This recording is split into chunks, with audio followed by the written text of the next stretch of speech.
So thanks, first of all, for taking the time to sit with me. I really appreciate it. We'll get right into it. What is your definition of animal cruelty?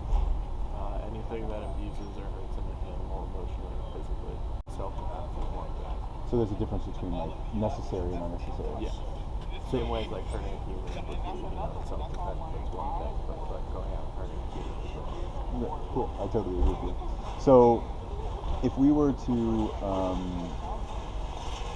see somebody, right here, right in front of us, harming a dog, for instance, what would you do? Would you do anything? I would definitely get up and start yelling at the person. I have before. And why would you do that? It's just wrong to have a dog. Like I couldn't stand seeing that kind of thing happen. I totally agree with you. What about the act causes you to stand up? Just causing another physical being harm. Cool, very interesting. Yeah, simple. I love simple. Simple is great. Would that definition of animal cruelty only stick to household pets, or would that transgress into all animals? It goes in all animals. Do we need to eat animal products to be healthy and to survive? I mean, that's difficult. I don't really know all the science behind it. I dated a vegan, and she was perfectly healthy, but How long was she vegan for? her whole life. Mom didn't even have meat while she was pregnant. Oh wow, wow. So that's another, I think, great example of how it's not necessarily a necessity. Yeah. Would you agree with that? I mean, seeing her be healthy and stuff like that, it's not necessary for life. Based off of that, yes. I still love a hamburger every now and again. Yeah. I'm right. Remember for that. So I think I just want to check to see if you would agree with this definition for the word cruelty. Would you say that cruelty, no matter what it is, it's unnecessarily causing harm to an animal that doesn't want to be in that situation, or a being, or a person? Yeah, and we'll see, this is where it gets tricky. We can talk about like cattle and stuff like that. I guess without a purpose, because I have friends that hunt. Totally against trophy hunting, but I have friends who like to use everything. They make stuff out of the leather. They only take what they need for the year, and they don't really buy meat from the grocery store.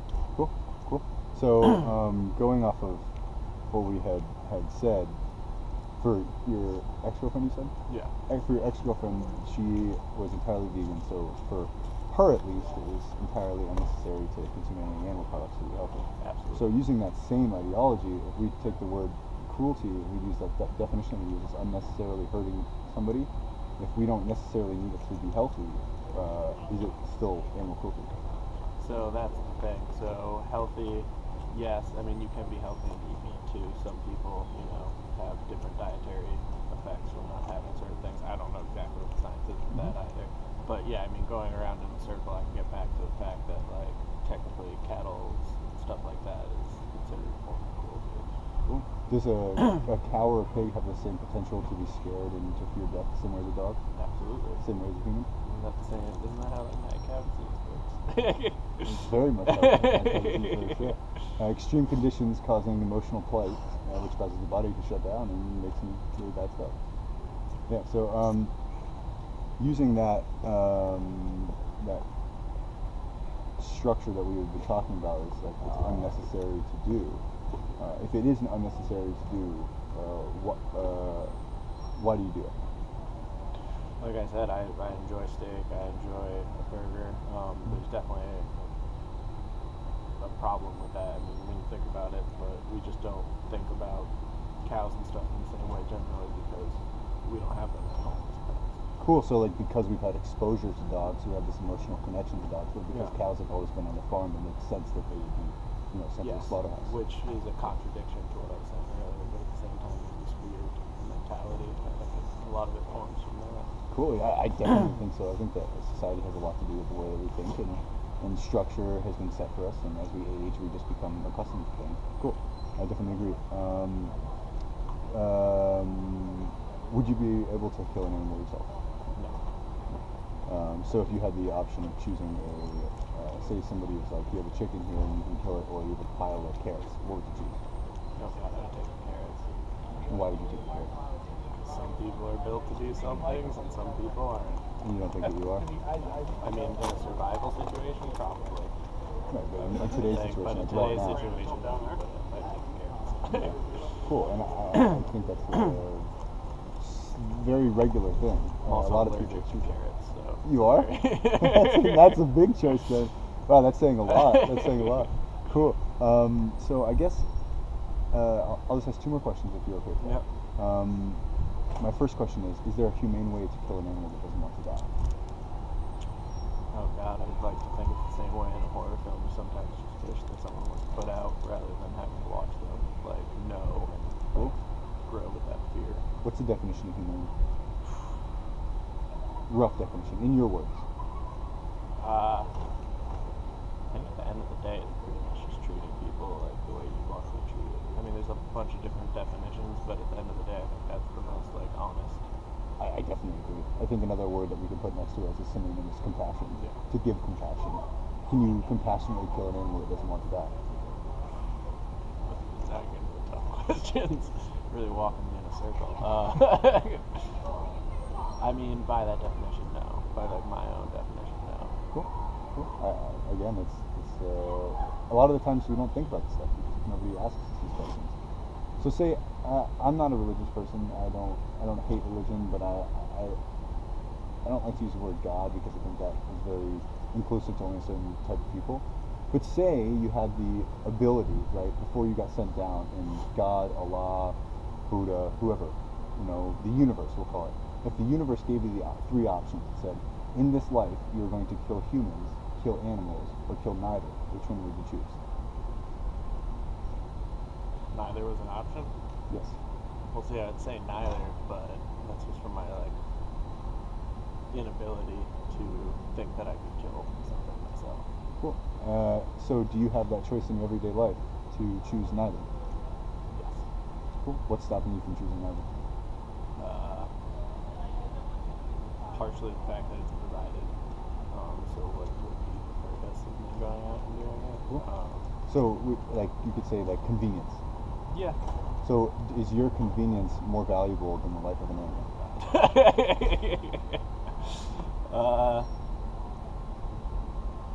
If I had to look into the eye, no, but from a walked away or a step back position where I don't have to think about it, no, which is a terrible answer. Cool. So, say, we talked about, a dog being abused right here, but if the dog was on the other side of the wall, Still be pissed. yeah, right? Cool. So, I guess in that essence, if we don't want to cause harm to an animal, we have the choice. And I guess the only way that, the thing is that's beautiful about it is we have this society where, it feels like voting doesn't matter anymore. But the power that we do have as consumers is to choose to pay for something. And would you agree that, in a way, by paying for a piece of steak, you're paying for a hitman to kill an animal? Yes. Do you think that's justified? Well, if you want to talk about it from a political situation, I would say yes, from the standpoint that the economy would probably collapse. Why would it collapse? If you think about all the ranchers, all the farmers that are involved in this, and then you think about just supermarkets and all the people that work in any kind of meat processing, meat distribution, anything like that, their jobs would. So would the farmers be out of a job, or would they need to transition to a new form of job? Some farmers would be, and it's not as easy as just transitioning. If you own a cattle ranch, you can't just be I'm going to transition to something else. Absolutely. So if we were to take that same application and look towards slavery and the slave owners, it's going to be much harder. It's going to be much harder for the slave owners to cultivate the amount of cotton, but it's still the right thing to do to free the slaves. Would you agree? Yes. Cool.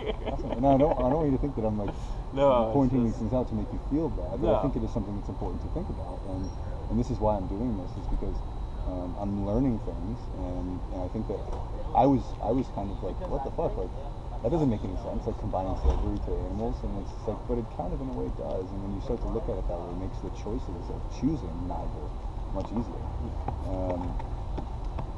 Cool. Well, I guess my last question for you would be,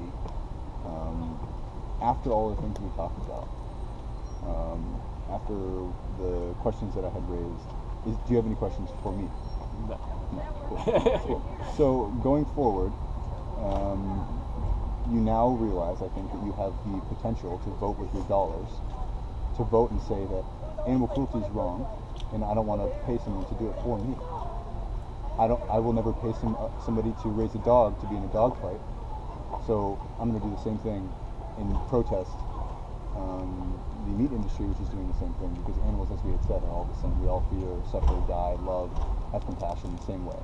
And if we choose to vote with our dollars, we can have impact on the lives of others. Would you agree that that's a true statement?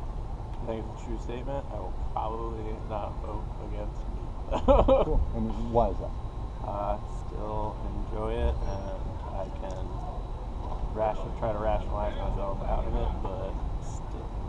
Cool. Yeah. So I guess like in the essence of like looking at it as like dog meat and stuff like that, maybe something about like connecting it to like if this was my animal, I would be really upset about it.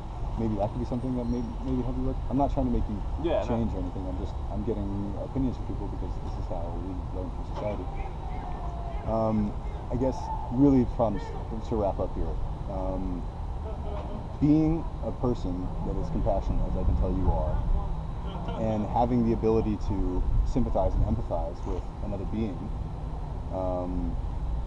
is it justified, or is it a reasonable answer to justify the fact that because you like the pleasure of something, that makes it a right thing to do? Oh, Jesus. I mean, obviously the answer to that's no, but... What other situations would you say that could be like a parallel to that? Somebody getting pleasure off of something that is a wrong act. Well, I think the whole Me Too movement is going on right now. Cool, yeah, so like guys, like, wait. Yeah. It's good for one person, but the victim is suffering immensely. And we should look through the eyes of the victim, not through the eyes of the oppressor. Would you agree? Yes. Cool. Awesome. I really appreciate you talking to me. That's good. I hope you don't think that I was being oppressive. Of course, look at this puppy here. I had a feeling I knew where it was going once it started. Well, I really appreciate you talking to me, man. You have a great day. Thanks.